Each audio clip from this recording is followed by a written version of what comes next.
Hello, welcome to Do It Yourself channel. Today I will show you how to turn off adaptive battery mode in Samsung Galaxy Z Fold5. To turn off our adaptive battery mode, we have to go to settings, then we are looking for battery options, battery and device care, and this menu is a little bit hidden because we need to tap our battery here.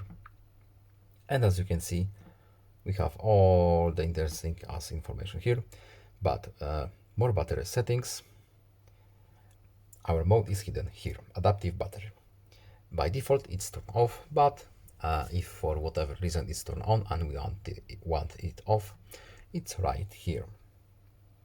So simply tap it once, no need to save, etc. And